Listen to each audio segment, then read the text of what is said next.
Right, we've got a few questions that were submitted anonymously. We'll have one to all candidates. Can you secure me greater module choices? Do you want to go on that? Yeah, let's go. The quick answer is no. Anybody that promises they can is lying. They can't secure them. What we can do is lobby college, but unfortunately we have no say as your president or vice president on what a lecturer is an expert in. So we can lobby if you know that a lecturer is willing to put on another set of module choices, then we can lobby for it, but we can't secure them ourselves. Okay. We'll be sitting on various committees, so we can always keep campaigning for greater modules or specific modules that have been given by students, but then you can always go to other smaller colleges as well that offer the same modules. Jess? If there's a massive demand for something, then obviously we can badger college as much as possible, but no, we can't absolutely promise anything because that is the college's decision, not ours, but obviously we can badger them. Okay. We can badger them, like all the other candidates have said, but I will be very, very unhappy if concept of God continues to be not an option for theology students. I find that fundamentally ridiculous. Okay. Any quick-fire questions so far? Any questions we want to get out right now, or I'll continue with these ones. Right, we've got some for specific candidates, right, okay. I've got one for Jazz. You didn't mention sports teams in your manifesto. Why is this? There's a lot of stuff that's included in the job that we didn't have space to mention in our manifesto. Obviously, that doesn't mean that we're going to ignore all the parts that we didn't mention in our manifestos. Right. I've got a question here to Ash. You identify in your campaign materials as non-white. Do you think a white candidate can support diversity? Do you think a white candidate can support diversity in college? Yeah. Thank you, anonymous question. Right. Any more questions from the floor? Matt? It's mainly towards VP. As doing events this year, I think we've done more events and we've tried to improve it, but I think there's more that could be done.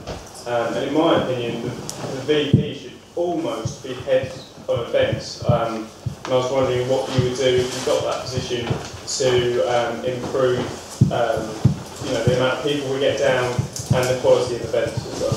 I get one non-alcoholic events in as well, because you've got students that don't drink that would like to come to events, but they're excluded because they're in clubs or there's alcohol involved. So it'd be nice to get some more specific non-alcoholic events. Yeah, the non-alcoholic events is an easy thing to set up. One thing I think we could do, and you actually and Caitlin have done a really, really good job of showing this year, is be more ambitious. I know sort of people quaffed when you said, "Oh, we're going to get really good comedians in," and then a couple of weeks ago, Paul Chowdhury stood reasonably near where I am. I think we've shown that events at Heythrop work, and to get more people in, I think it's a word of mouth thing. Once you've got good events, sustain them. And make them, bigger if we can. Take things that happen in here into the Loyola Hall, if there's such demand, which I'm more than convinced we can create. And also the Spawn and Specialist Network.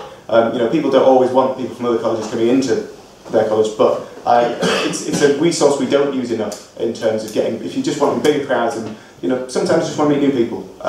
There are colleges just around the corner that feel for them in our building that feel exactly the same way. A question from the President? I've got that classic question that everyone asks every year.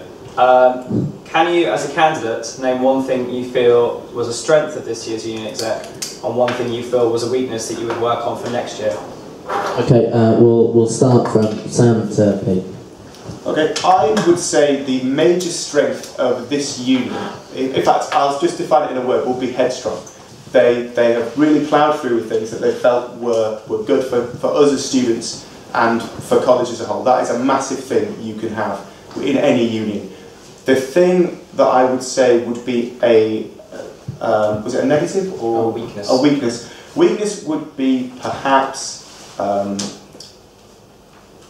getting everyone to pull their weight equally. That obviously relies a lot on individuals, but this year's exec have been, on the whole, fantastic. but there have definitely been core individuals that have done a hell of a lot of work and other people that haven't.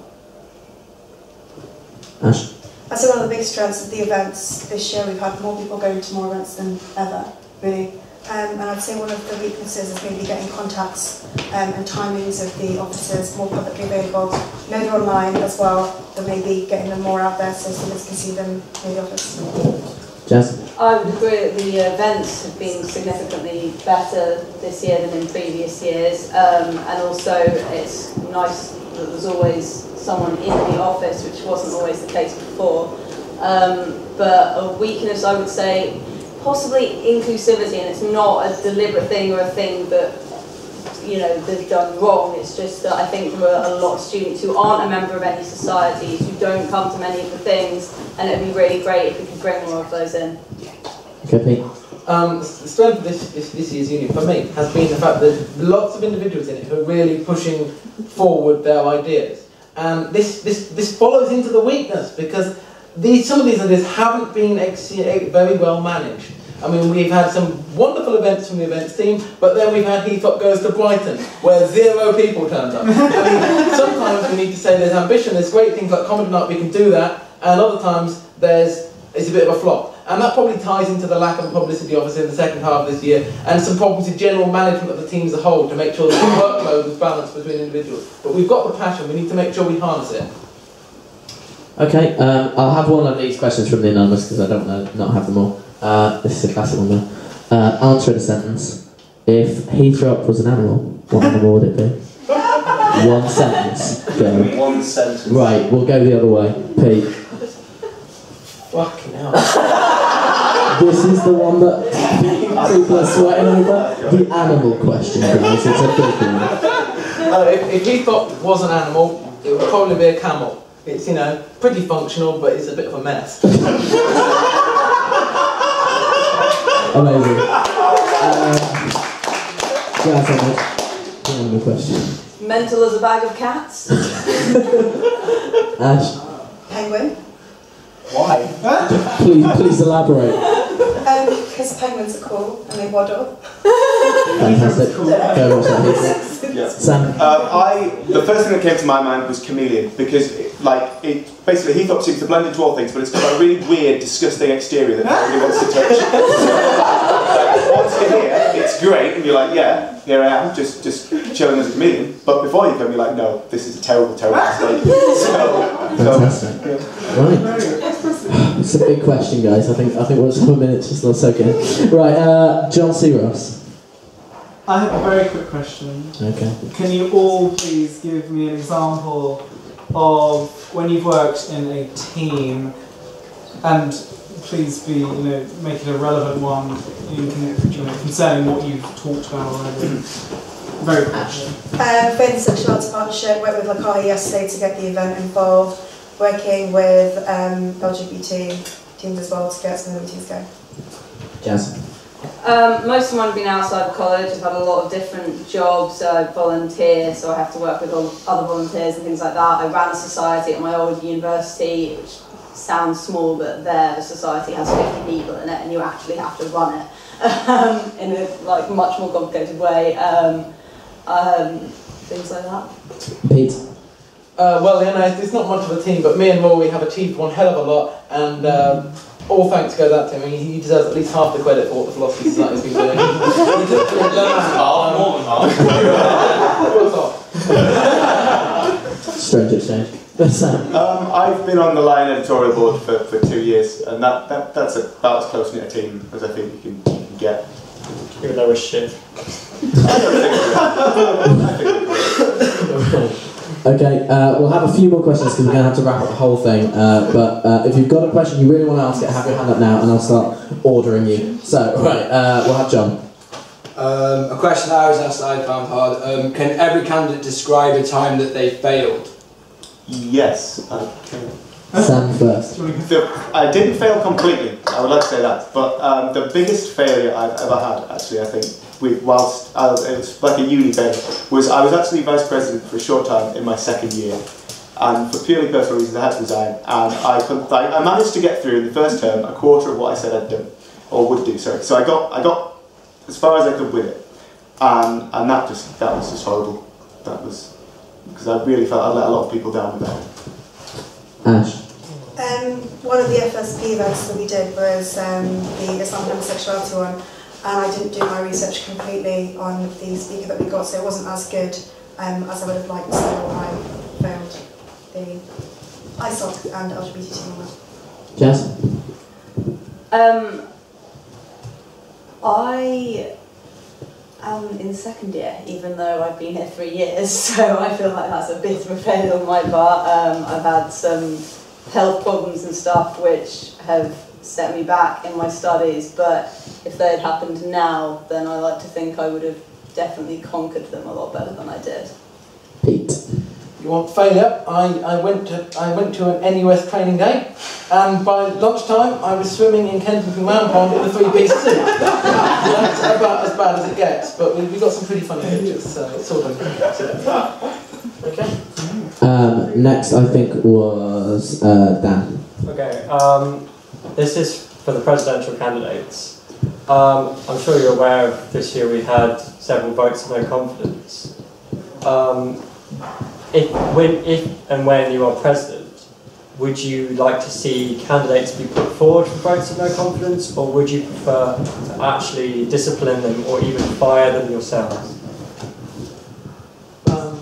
I think we're having a constitutional review at the moment, and one thing I'd like to see is that if people are going to be no confidence, I mean it's a sort of last step thing. I mean there's obviously motions of censure and everything in the constitution, but I would like to see, and obviously this has to go to OGM and be approved, for any candidate that is getting vote of no confidence, I think before that can even reach OGM, there should be at least a petition that goes around to get something like 25 signatures, so that we can't have ones where people really don't deserve it. Clearly, it's democracy. You step up for a public position, it can happen to you. But I think we need to mitigate that with motions of censure, good team management, and probably a petition system, so that it's not just one individual. I don't like somebody, I'm going to put them up for it. Okay, Jazz? Yeah, obviously I think there has to be some evidence of them not having done their job, and there have to be a reasonable amount of people who agree that they're not doing their job for them to be put in a position like that. We'll quickly throw it to Vice Presidents if they want to. One thing I'd make sure is that more information is available to all students, and that students actually know what's going on, what's taking place, so they're not confused. So if there are votes of no confidence and people actually know what's going on and know what they're voting for or against. I don't think that you would put a vote of no confidence into someone if you're a bit confused about what they've been doing. I think a constitutional review is taking place, and it's the place to address it really.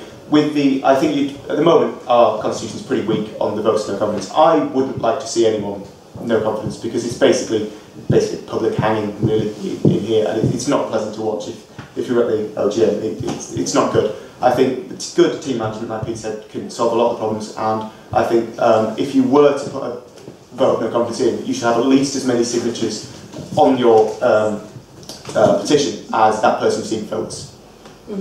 Yeah. Okay. And last few questions we'll have Stephen at the back. I was just wondering what you thought of the Lion newspaper this year, and whether you could do it, whether you choose to do, whether you could somehow facilitate its smooth running next year, especially relating to events, advertising. Can I answer that? Well, it's for the candidates. Sorry. Pete. Well, it had a bit of a changeover of hands, and it was an awkward time for a lot of people who are involved in the senior leadership of the Lion, but that's part of the democratic process of a society. If people I supervised the election for the Lion, and these people were elected unanimously by other members of the Lion editorial board. Now, the fact that there are some problems that occur, that's part of what happens in democracy. If you're having a democratic process, sometimes the bad candidate can get in, or not necessarily the bad candidate, but sometimes you can have.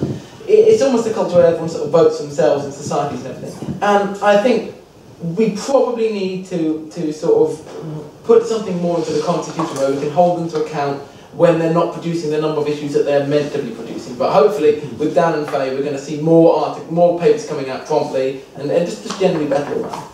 Jazz. I think, obviously, we don't want to force the Lion to just go online rather than being in print. We like the fact that we have a printed newspaper. like, you know, we don't want to do anything drastic like that. We want to make sure that it's doable. We want to kind of like assess how much can be done and whether maybe it was too optimistic to think that we could get out as an issue as often as we thought we could, and just go through it and work out what the best option would be. Ash?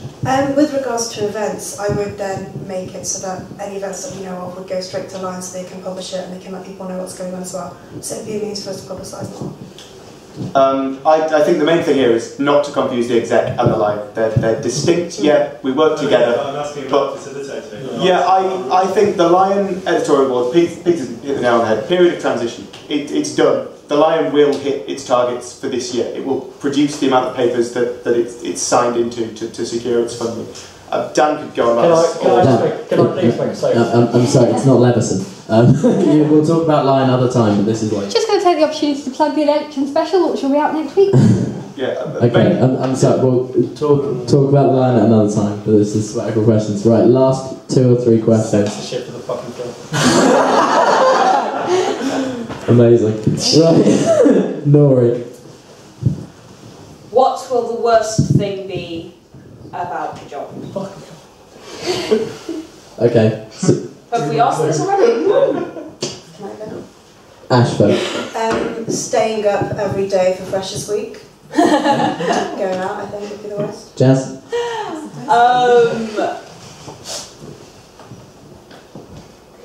Anything that can't be done would be the worst. Like anything that everybody wants to happen that I can't make happen, for me would be the worst thing. Sam? The worst thing for me with this will probably be painstaking periods at Senate where you are arguing over minuscule details that in the grander scheme of things don't really matter. Observing Senate can make you just want to literally tear your hair out because you're doing it for the good of your students, but there's some guy over on the other side of the table just being deliberately facetious. That will drive me insane. Pete? Library committee. Okay, last one question from the floor, then one question from here, and then we're done. There. Just to go back to putting people up for nominations to get removed. Okay. I just wanted to know what you think about sort of 3 strikes thing, as you would if you're employed in a job, because you are doing a job for us, you're employed by us, putting you up there. Surely 3 strikes, 3 bad things, and then up for nomination, like, it just seems so ridiculous that it hasn't even been brought forward that you have meetings, you have things to work out how you can improve in the first place, rather than people just going, I don't know, I just want to know what you think of the 3 strikes there. Okay. Yeah. At the moment, within a 3-strike system is great, but I think if you're going to do it internally, I then don't like the idea of 3 strikes and then we're going to hang you publicly in front of the student body. I think if you're going for a 3-strike system, you've just got to say you've got 3 chances. If you mess up, you're fired. And now that there are 2 solidly established SAD officers, I think that's an easier thing to do than when the union was almost done completely on the backs of volunteers. Pete? Having managed successful teams before in business and university, 3 strikes just doesn't work in principle. I mean, there's different gravities to offences, and I mean, quite frankly, if I was to, ride a hippopotamus naked through halls, I mean, that's clearly something that's going to warrant a bit of a vote of no confidence. We can't exactly say, come on, Pete, you can only do that once more, and then you're out.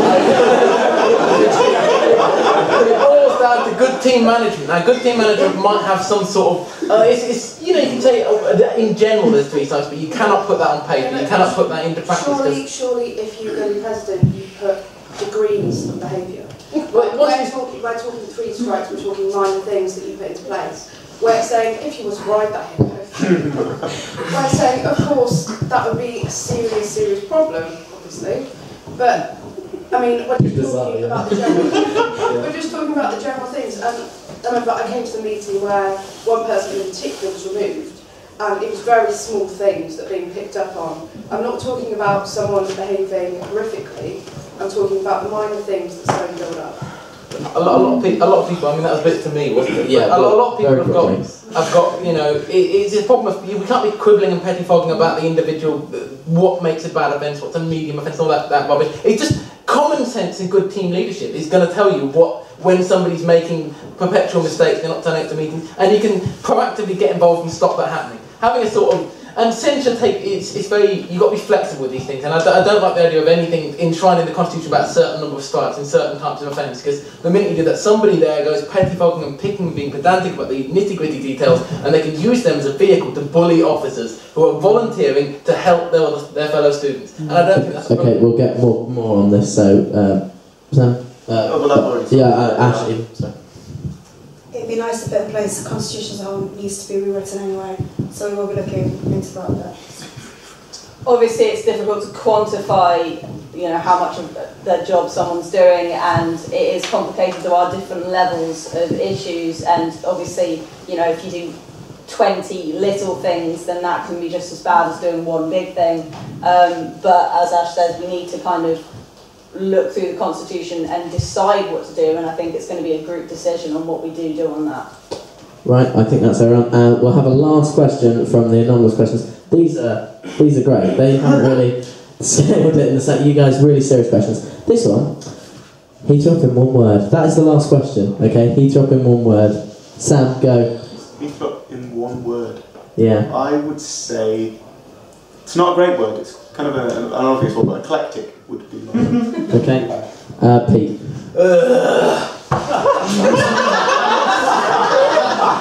Can we have a spelling? Ash. Mikey. There we go. Jazz. Eccentric. Okay, that's everything for question time. Thank you for sitting out and doing that. Voting is open today, 11 o'clock, right? It will be online and it will be in your student email addresses, right? Make your voice heard, vote. Thank you for coming, enjoy the free beer.